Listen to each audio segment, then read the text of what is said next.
So this is some 1/2-inch plywood that I'm going to be using to make a grid on. This will make a little bit more sense in a minute.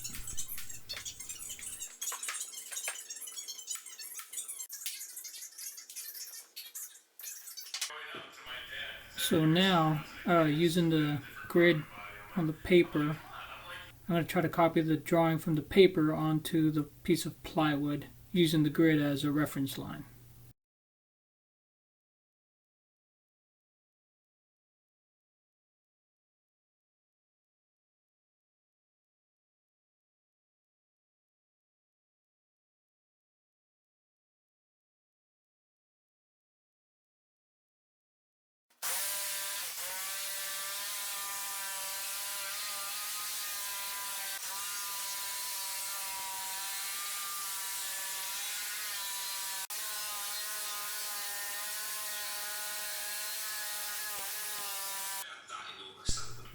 I didn't have a reference for the hands, so I took a picture of my own hands and used my light box to trace out a pair of skeleton hands.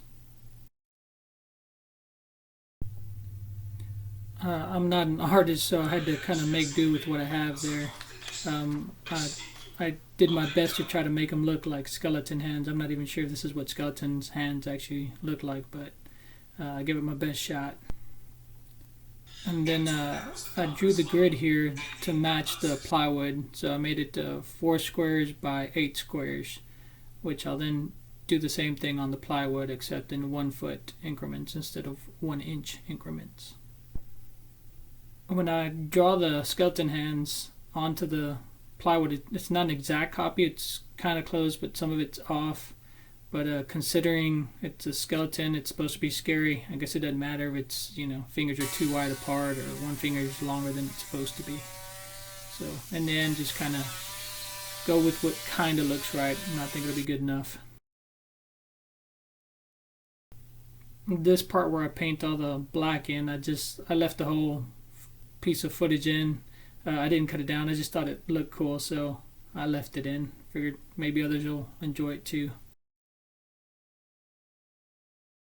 So my initial thought was to paint all the black lines in, then use the white paint. It's actually kind of an off-white color, to paint over it, and then hopefully I'll be able to see the black lines underneath, and then go in there and retrace the black lines with the black paint. I later figured out that's probably not the best way to do this, but I'll talk a little bit more about that later.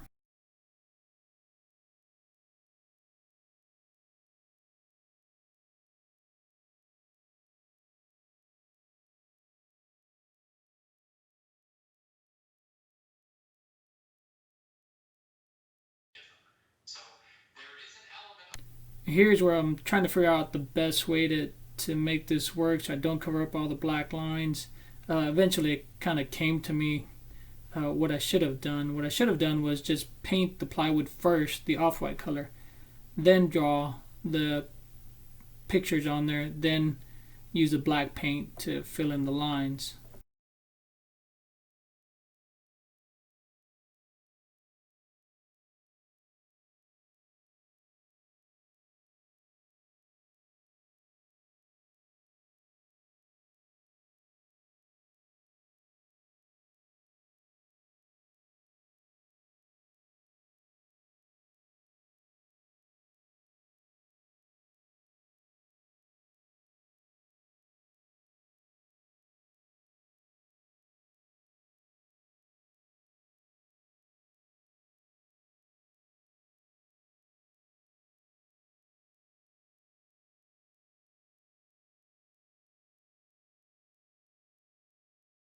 Here I'm trying to just add some shading. I'm not an artist, I'm just trying to make it kind of look cool, trying to make it look kind of creepy. So I'm just kind of using a dry brush method to add some shading to just the edges of the fingers and all the different little areas there.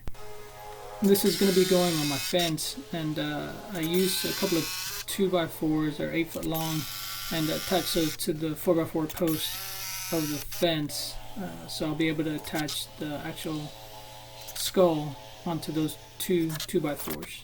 I used 1-inch screws to attach the skull to the 2x4s. I tried to drill them into the black areas so that way I could go back and touch them up with a little bit of black paint so they won't be seen. And here again I used 3-inch screws to attach the 2x4s to the 2x4s, but I think I'm going to go back and add some lag bolts instead just to make it a little bit stronger.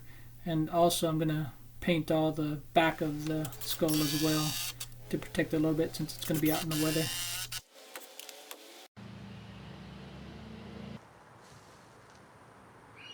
And I think that was my neighbor's kid who just saw it. Happy Halloween. Thanks for watching.